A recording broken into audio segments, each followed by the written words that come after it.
MMA. Du MMA. MMA. MMA. Du MMA. MMA. Zéro tracas, zéro blabla, MMA. Bienvenue sur Bagarologie, la chaîne de réflexion sur la baston. Si tu cherches un endroit où parler bagarre, t'es au bon endroit. Si tu ne me connais pas encore, je m'appelle Thibaut, je pratique les sports de combat et les arts martiaux depuis une quinzaine d'années, et j'apprends aux gens à se défendre depuis 5 ans environ maintenant. J'ai eu à me défendre une bonne vingtaine de fois dans ma vie, donc je vois très bien à quoi ressemblent les affrontements dans des situations d'agression réelle. Aujourd'hui, on va parler d'un sujet intéressant et complexe. Est-ce que le MMA, c'est pas surcoté pour apprendre à se défendre dans la rue? Si le sujet t'intéresse, je t'invite à laisser un like, à t'abonner, mais surtout, et c'est le plus important, à laisser un commentaire en dessous de la vidéo pour qu'on puisse partager sur le sujet, et évidemment, à partager cette vidéo autour de toi, pour qu'on soit de plus en plus à pouvoir se poser ces questions. Allez, générique.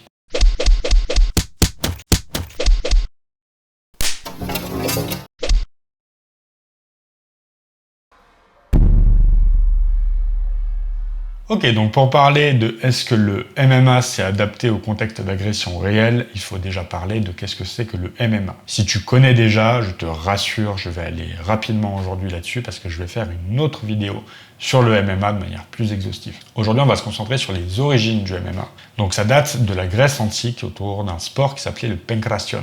En français, on dirait pancration, donc on va rester sur pancration. À l'époque, les yeux et les morsures étaient prohibés, mais tout le reste était absolument admis. On a le droit de frapper dans les parties génitales, on n'avait pas de limite de temps, et c'était un sport qui était très violent et très proche des contextes d'agression réelle. Donc le MMA moderne, en réalité, depuis la Grèce antique, il date plutôt du début du XXe siècle, avec donc, dans les années 30, la luta libre, qui était du coup un sport de préhension avec pas beaucoup de règles à part les frappes qui étaient prohibées, et le vale tudo qui là se rapproche carrément du MMA qu'on connaît aujourd'hui, qui est donc quasiment ce qu'on pourrait appeler du pankration, qui se voulait être donc un sport total, très réaliste, très proche de ce qu'on retrouvait dans la rue. C'est des sports qui sont donc brésiliens. En général, quand on parle des origines du MMA, on parle aussi de la famille Gracie, qui du coup a démocratisé, a créé le jiu-jitsu brésilien, et qui du coup se distinguait de la luta libre par le port du gi, du kimono donc. La luta libre et le JJB, donc JJB, Jiu-Jitsu brésilien, ne s'aimaient pas du tout à cette époque-là. Ça s'est fait beaucoup concurrence. Et le vale tudo, du coup, se rapproche carrément de ce qu'on appelle aujourd'hui le MMA.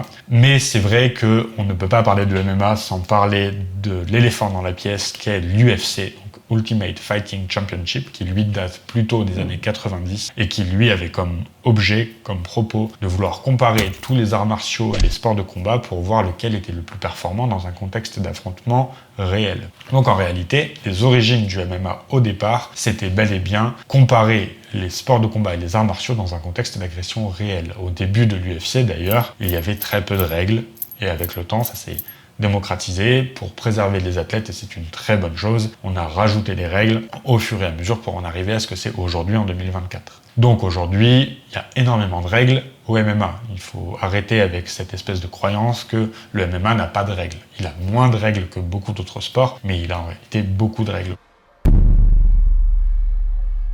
Ok, donc là on a parlé du MMA, maintenant on va parler des spécificités du combat de rue. Alors qu'est-ce qui fait que c'est un contexte particulier ? On va retrouver beaucoup de typologies différentes dans les agressions de rue, d'accord ? On va en distinguer une des autres pour les raisons de la vidéo. On va parler du scénario du « viens, on sort ». On va l'appeler comme ça ce sera plus simple, vous saurez de quoi je parle. Le « viens, on sort », c'est quelque chose qu'on retrouve en boîte de nuit ou dans un bar, peu importe, dans lequel on va avoir une échauffourée, un dialogue qui va s'envenimer avec quelqu'un, et où la personne va dire « Ok, bah viens, on se bat, mais dehors », ou « Viens, on sort ». L'idée, c'est en fait de re-ritualiser le combat pour refaire, en général, ce qui va être un combat 1 contre 1, mais à l'extérieur. Ça, c'est un contexte qu'on va distinguer du reste, parce qu'il se prête plutôt pas mal, en fait, à ce qu'on va retrouver au MMA.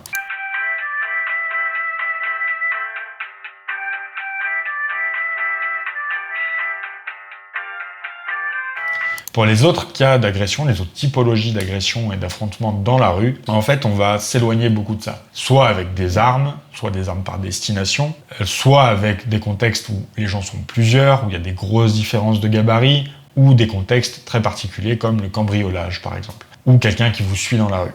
Ça, c'est des contextes qui vont être très variés et qui vont en général jouer plutôt sur le fait que les ou la personne cherche en réalité à ne pas aller vers l'affrontement. Elle cherche à être dissuasive dans un premier temps. C'est-à-dire, soit je suis beaucoup plus fort que toi et ça se voit, donc tu n'as aucune chance, donc on ne va même pas se battre, tu vas juste me donner ce que je te demande. Soit je suis armé, donc pour la raison que je suis armé, on va retrouver la même chose. Tu ne peux pas te défendre, donc donne-moi ce que je veux. Soit nous sommes plusieurs, soit tu n'es même pas là, ou alors tu dors. Le cambriolage, en l'occurrence. Ça, c'est des contextes qui vont beaucoup plus s'éloigner de ce qu'on va retrouver au MMA. Donc voilà, on va distinguer les deux pour l'instant.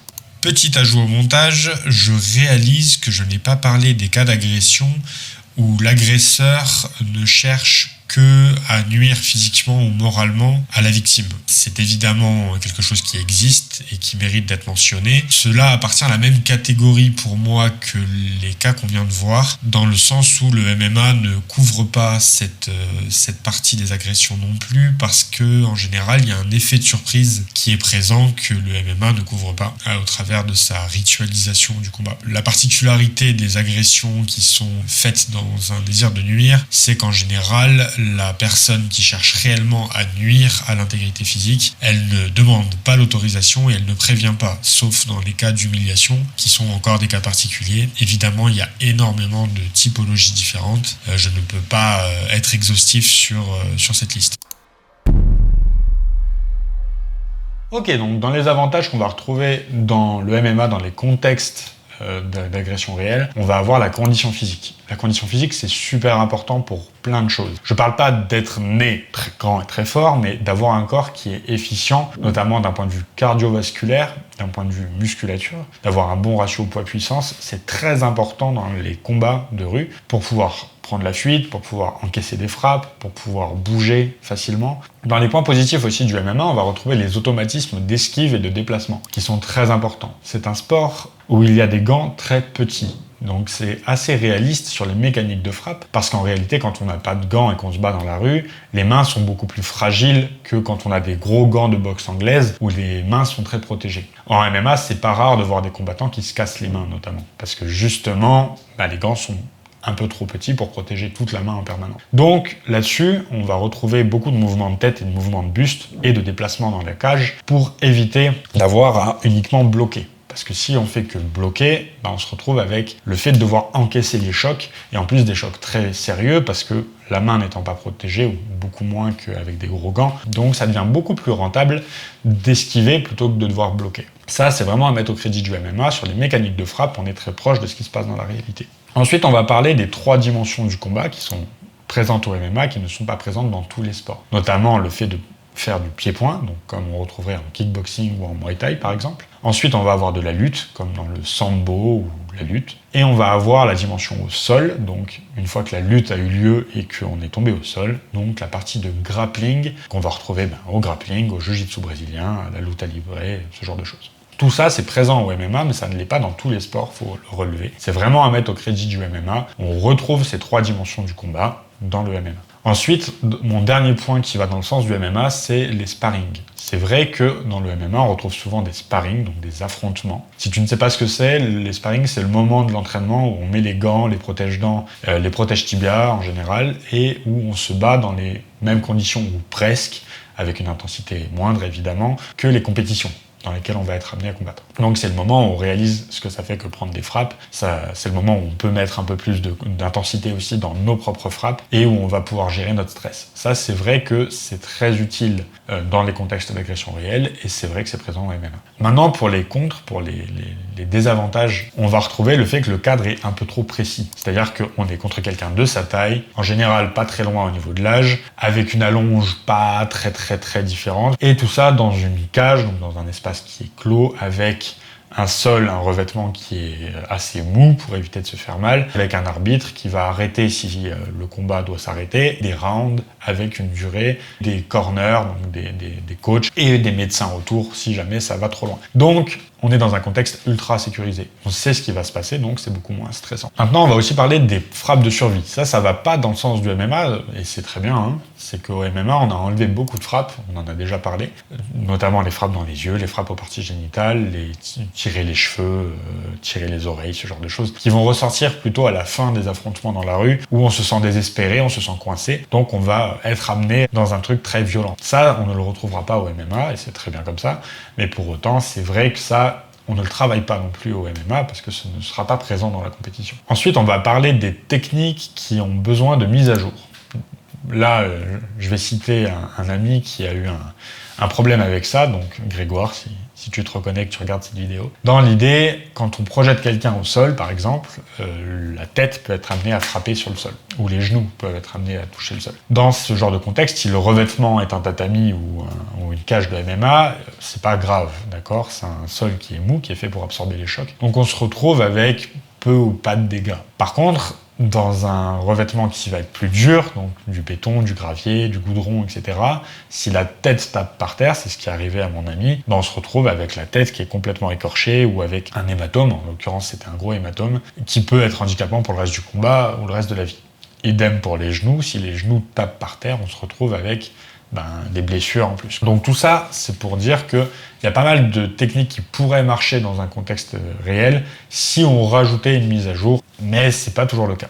Et c'est vrai qu'en MMA, on n'a pas forcément l'aspect réaliste du revêtement par terre. Du style, il y a aussi d'autres techniques de projection, type judo par exemple, un petit peu efficaces dans une cage, mais qui en réalité seraient extrêmement efficaces dans un contexte d'agression réelle. Si vous projetez quelqu'un sur le sol, peut-être la première, je vous fais pas un dessin, ça va mal se passer pour lui si c'est sur du béton. Maintenant, on va parler de la partie sociale qui est pour moi de loin la partie la plus importante. On n'a pas la partie sociale au MMA. On n'a pas cette partie de avant l'agression, donc l'effet de surprise, le pendant, donc la gestion martiale, ça on l'a, mais on n'a pas le après non plus. Et on n'a pas la gestion du contexte social pendant l'affrontement.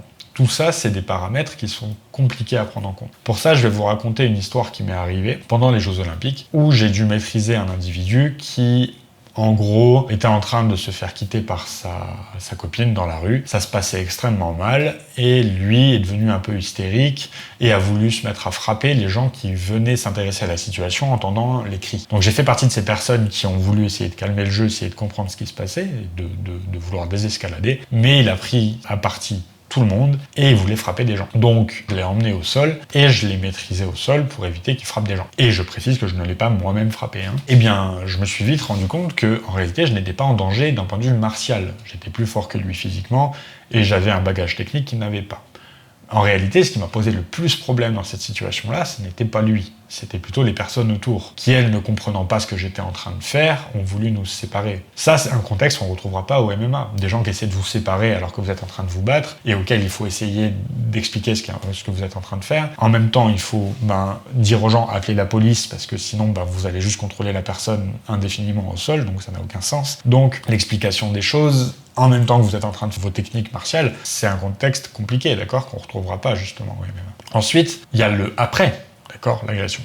Le fait que là, je ne l'ai pas frappé a beaucoup joué à mon avantage une fois que la police est arrivée, qu'elle a en effet calmé le jeu et qu'elle a essayé de comprendre ce qui s'était passé. Si là, à ce moment-là, j'avais fait ce que je fais au club de MMA, c'est-à-dire que je frappe au sol de toutes les manières possibles, coude, poing, etc., on va se retrouver avec un vrai problème derrière, c'est que la personne va être défigurée. Déjà, devant la police, va falloir que je m'explique, mais en plus de ça, il faudra que pendant l'affrontement, j'explique aux gens autour de moi ce que je suis en train de faire. Parce que pour quelqu'un qui arrive à ce moment-là, il ne sait pas qui est l'agresseur et qui est l'agressé. Donc s'il voit que je suis en train de tabasser quelqu'un au sol, de son point de vue, c'est probablement moi l'agresseur. Donc voilà, ça pour moi, c'est des grosses différences entre le MMA et les contextes réalistes.